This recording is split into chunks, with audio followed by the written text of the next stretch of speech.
This is my hallway. And this closet is where we keep the litter box. The door has to stay open so the cat can get in, but that also means the dog can get in and grab some snacks, which I don't approve of. So I'm going to make a door that only the cat can fit through. I just need to take some really precise measurements of both animals first, so the door will be big enough for the cat, small enough for the dog.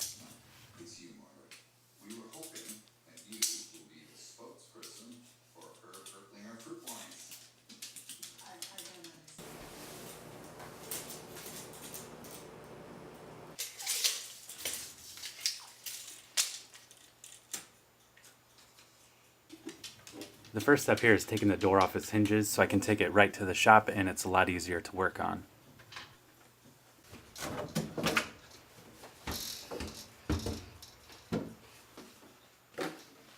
And despite making a big show of it, I didn't actually write down any measurements of the animals, so I just kind of eyeballed it here.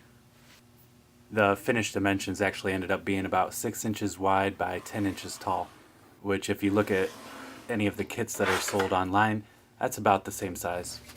If you bought a kit, the measurements for the hole will be listed in the instruction manual for the kit. I'm scoring the lines that I marked earlier with a utility knife because plywood and veneer tend to chip out when you saw them with a jigsaw, and scoring them will help prevent that a little bit.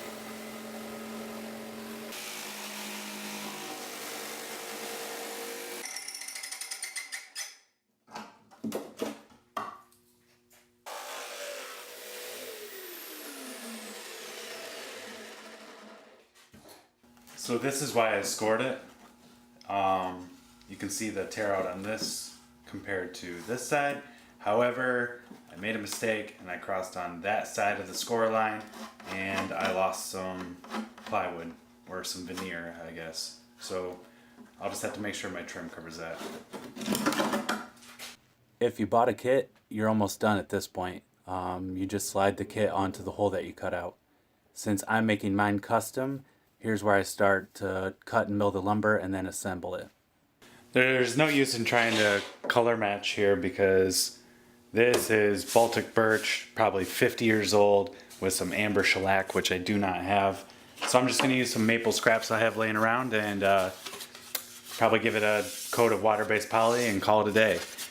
This piece right here I'm going to use to line the interior part, so I'm going to cut it down to match the exact width. And then this piece I'm going to mill down into a nice trim that goes around the front here, and I'm going to do enough to do front and back. The pieces are cut to size. Nothing special going on here. I did add a chamfer to the outer border trim just to give it a nice look. I glued all the long pieces together at once to make a U channel because that would be easier to work with than trying to glue them up in 9 separate pieces later on in the build. Here's a nice little graphic showing exactly what I mean because it's hard to tell from the video what it looks like. I originally was going to use clamps for this glue up, but it didn't end up working out, so I just used blue painter's tape to hold it together while the glue set up. After the glue dried, I ran it over the jointer real quick to flush up the bottom edge and clean up any glue. I used the crosscut sled to cut the pieces to rough size first. Later I'd come back and cut the proper size miters and flush up the bottom to the bottom of the door.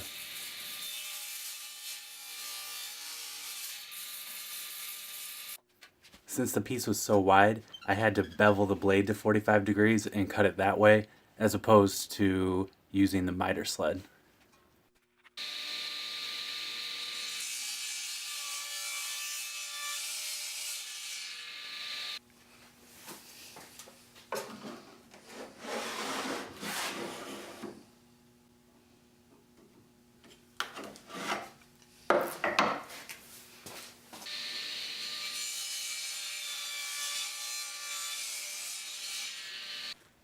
I scraped the finish off the door so that the glue would stick better, even though I ended up using a super glue.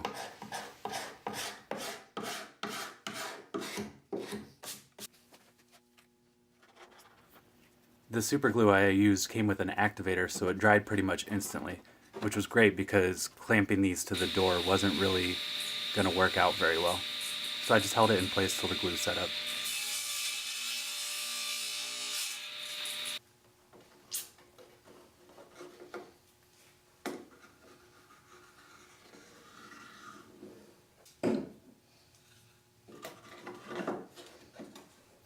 And here I'm doing the laziest finish job ever. I just put some water-based poly on a shop towel and wiped it on.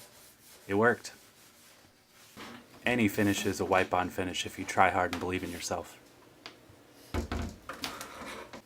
Now I can finally reinstall the door. This project start to finish was about 3 hours. Now we just have to see if the cat will actually use it.